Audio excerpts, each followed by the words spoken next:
test your ability to use resources. So I love this. It really is focused on your way of evaluating the cards in your hand and trying to assess where you are in the game. Are you in the early game? Are you in the mid game? Are you in the late game? What cards might be willing to turn into resources in order to play? It's like drafting with steroids, I would probably put it. The only thing is that sort of it's a fixed deck, but the deck is 180 cards big, so the idea that any sort of two games will play out the same is sort of nigh on impossible. Anyway, we're going to leap straight into the gameplay. No chaff today. We're leaping straight in and getting with the gameplay because I think that is what we should be doing. Get that coffee in. Okay, so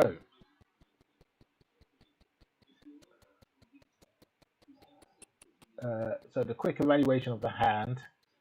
Treacherous Blessing is really good for a refill, as it's cartouche for drawing a hand. I would say probably Victor's Emperor is the sort of the least useful card in my early hand, along with Disenchant. So we're going to hold on to Envoy for a bit and see whether we can get this going. Now, the combo in hand, which looks really sweet already, is this Una Blackguard into Pack Beast, and because he hasn't put anything down on turn 1, this now becomes less important. We're going to hold on to it through turn 2 though, but we can now discard this and play the Una. Now this is a bomb, he must remove it. If he does not remove this, then we could get a stew going. To quote my favourite phrase from Arrested Development. We're definitely going to get a stew going if he doesn't remove this right now. So the clock is ticking, tick tock. And it really is that serious. If he's got a shock, which I know is in the deck, if he's got any of those things, he must remove them. In a format where drawing cards is really difficult, the idea that he's going to let me start discarding his cards is crazy. So he has to remove this. So regardless of if it's his favourite card, he's got a Banefire in there. He's got so the stew can get going. That is the good news. Ooh, man, that's really cool. Oh, it's a cleric, not a rogue. We've got one rogue there. We've got a refill. We're not going to need the goblins here, even though it gives us 3 of them. So we're going to get rid of that. We're going to remove his Kargan, which is and then we're going to get this really going. Okay, we are going to get this really going. Now the aim really from the next turn is going to be to Treacherous Blessing. Draw the 3 cards. That's our big picture plan. That's our line we're going to play. Because we need some more rogues. There are plenty of rogues in the deck. He's now looking at that Pack Beast and thinking, the 1/1 isn't going to hurt me, but this card is going to make me discard some stuff. It certainly is. So you must start to think about how you're going to get rid of this. Okay. So we don't have another rogue in hand. So the line that we have, which is to play the Treacherous Blessing, still stands. So we're going to refill our hand. Do we have a rogue in our hand? We don't. We have a couple of wizards. I think if we are going to cash out one of these wizards, the Minotaur Warrior is the card we should most likely cash out to grow our resources, and we're going to hit him for 1. Now he's betting that I won't find another rogue, which is cool. You can make that bet. We don't have any clerics either to help that, except for this cleric here.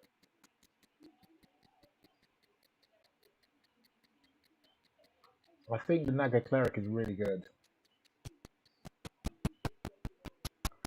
Oh, okay. Well, There you go. So I think the cards to play actually now. I think the cards to play now.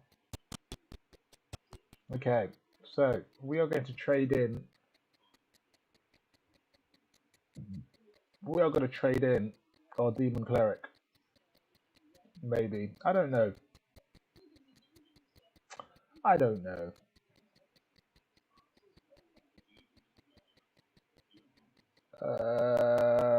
So we've got some good synergies between these two. These warriors, not very synergistic. Let's toss this. We're a long way from there. And what we really want is we really want to see that top card, don't we? So we're going to do that because it's too nice. So let's see that top card.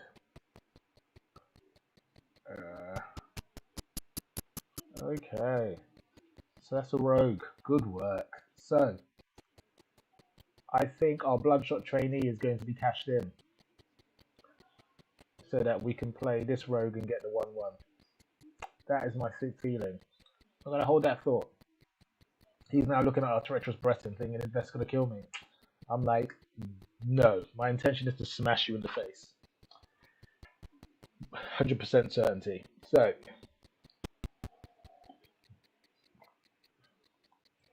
So we're now getting to the mid stage of the game where it's really important to think about how you manage your resources. And also, it's really important to think about some of the other elements of the cards that come into play. So party, really powerful, because as you get to this stage of the game, you start to get an opportunity to build out your party, as this guy has now demonstrated, or Ketzer has demonstrated. And those party effects start to become more important. I don't think he can afford to attack with the wizard, even though he should, so I don't think he will. Oh! Too nice. So he's now provided Una into a cartouche target. But before we execute the cartouche target, what we want to do is we definitely want to use our rogue here. Oh, this is going to hurt. But I guess the 1-1. And token. Now here, the line I'm going to play is I'm going to play the Eutropia so that when I play the cartouche on the next turn, I get the draw and I get the 1-1 token and flying so that my discard effects start to come into effect. So we're just going to play this. The wizard doesn't get a token. So these two match up really nicely here. He's going to have to press with this so to win the game, because he will now look at my hand and know I am running out. So we're not going to play this because I don't want him to dual block it. I want to give it a 1-1 counter and flying next time around. That's what I want to do. So we are going to hold this thought right here. And defensively, I feel like I am in moderately good shape. I am in moderately good shape.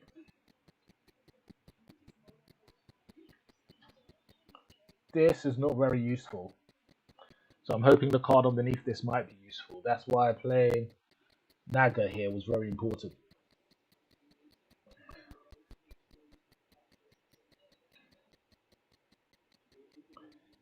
Now, if I were him, I would be thinking I need to push damage because I'm getting hurt by 1 every time I play a card.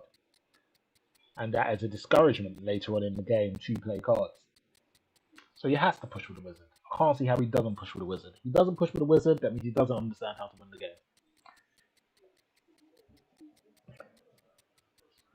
He should be encouraging me to... So he takes my cleric away. Gets the 2. Now you definitely have to push with the wizard. Like, to do anything else would be madness. In fact, you should be pushing with everything. You should be forcing me to make some blocks. forced me to adopt a different strategy. Okay, no, he just pushes with the wizard, which is fine.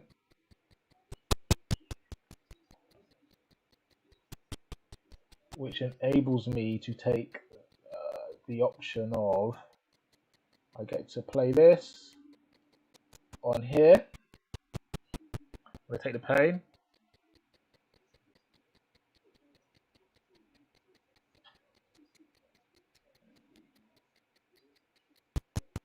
Yep, it's going to hurt a little bit. But I get to give this now a 1/1. So I can now target these cards in his hand. Now, this is quite interesting.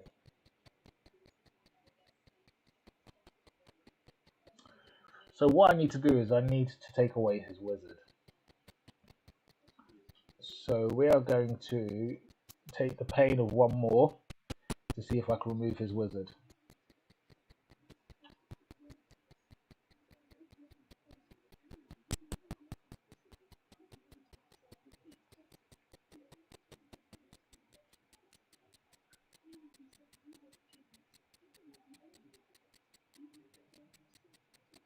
Yeah, what are you going to do? Hexproof? Indestructible? Indestructible it is. Excellent. Okay. So we are going to now cash this in so that I can prevent damage done by his creatures. And then I am going to do this to discard the card in his hand. Yeah.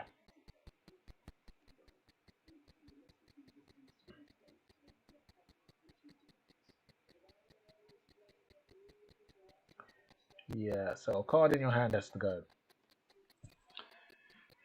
Now, had he not killed my cleric and I was able to see what that top card was going to be, I may have played out that a little bit differently.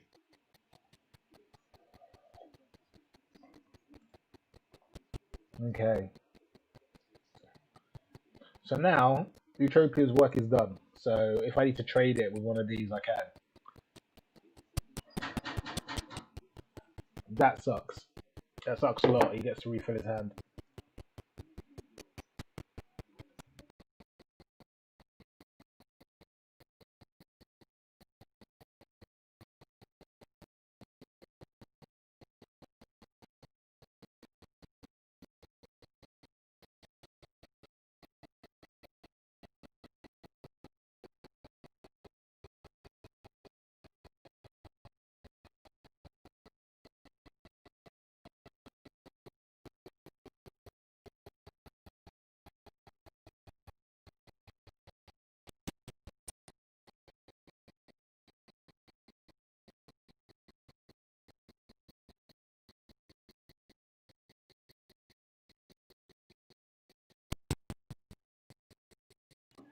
So you've got the Archpriest of Iona that can go down. We're relaxed about that. So with a pass priority. Okay, it's my turn. It's the cleric, not good. But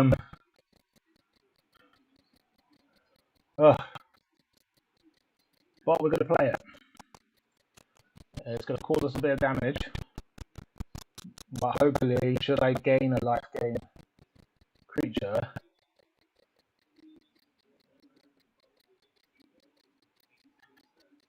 so we're now going to trigger this.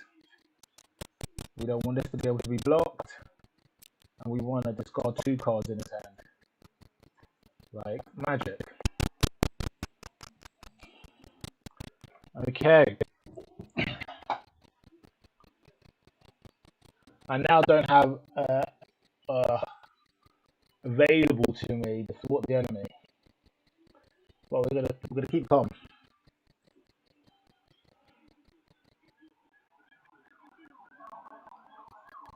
We are going to keep calm because we've got blockers available.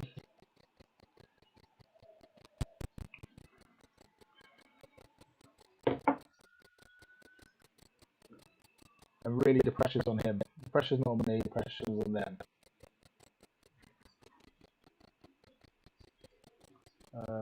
Oh, that's good. That's a good discard. So we're gonna hold this right here.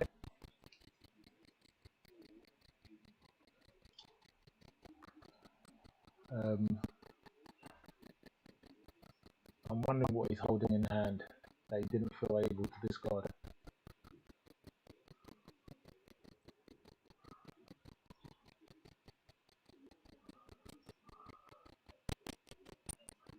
Okay, so he's got to 7.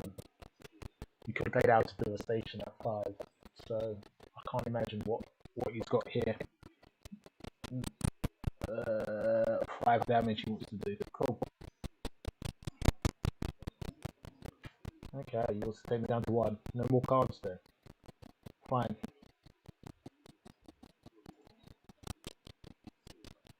Ugh.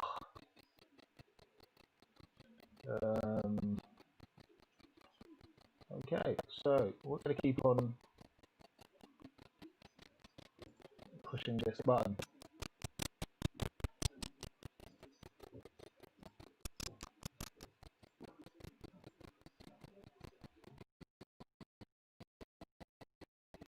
I'm going to keep pushing this button.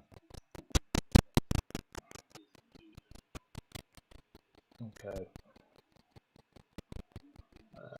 He hasn't got much of a clock left.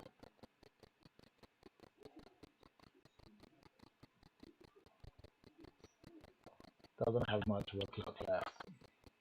This is a tight game. But the line we were always playing was to hit him in the face. And we now have the means to take him down by 7 a turn.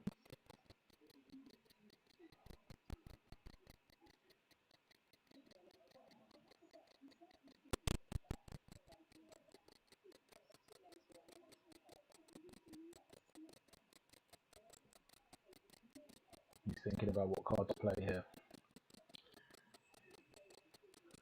The survive doesn't really help. It just helps if you're going to get milled out. This clay doesn't help either.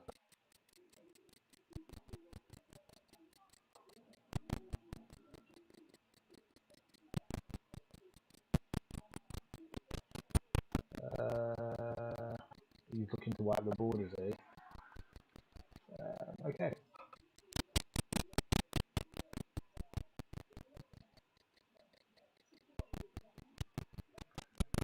Okay, shuffles graveyard back in.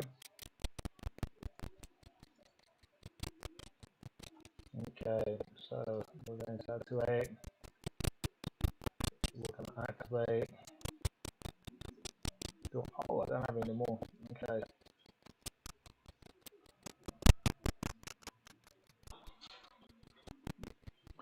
Unless he gets burned, it's GG.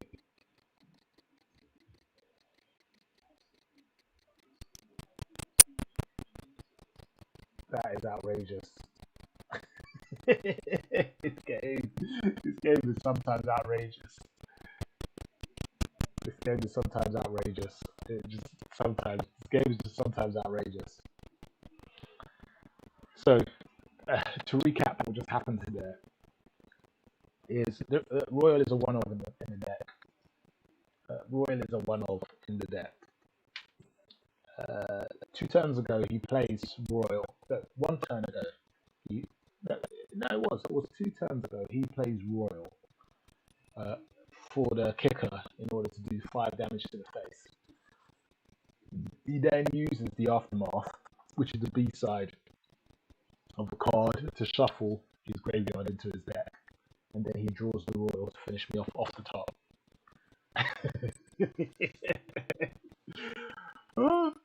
You see, when people sort of have tilting events in a game, that is the sort of tilting event that can happen in a game that can make people go wild and rage. And I'm all for it when people go wild and rage. But that just gives you an opportunity to see the sort of gameplay you get from the Festival Mastermind. It's really fun. I mean, I just lost there. I don't really mind at all because it's really quite interesting gameplay. and you know what you actually got to see there was the way these games sometimes develop into a bit of a chess match. And the chess match we got to there was obviously I used a treacherous blessing in order to gain the card advantage in the early game to pursue my line, which was to aggro him down, smash him in the face, because I had the early advantage and I had the rogue, which was enabling me to deploy to reduce his resources. So it was really advantageous for me, and I'd got him down to a 2-turn clock, which was awesome for me. So it's I think probably if I were to think it back through, maybe it would have been worth cashing in that resource earlier for another mana, so I could have pumped it twice, especially when we got to that stalemate state on the board towards the end game. But still, it's a ridiculously fun gameplay, absolutely scandalously fun gameplay. And it's a format I hope they bring back, because this was really good. This is really, really, really good. There's so many cards in here I haven't even seen in all the games I've played so far. And sort of, I've had every type of game. I've had the aggro type games, I've had the mid-range type games, and I've had the control type games, where you're playing that cat and mouse with resources. The key thing to remember for a format, I'm going to say this again because it's really important, the average cost of the card is about 3. So once you have 4 mana, you should be able to play most cards. It doesn't mean you'll be able to play all the abilities on the cards, and there are some cards that have some really extraordinary abilities that you might want to save up for, but you'll be able to play with most cards. And there are a couple of really game-breaking cards in here, which don't end the game automatically, but make games really interesting. Mnemonic Pact being one such card. But there are others. There are other really sort of huge bombs that can come down that can make the game really interesting. So, I hope you enjoyed that gameplay, and I'll see you again.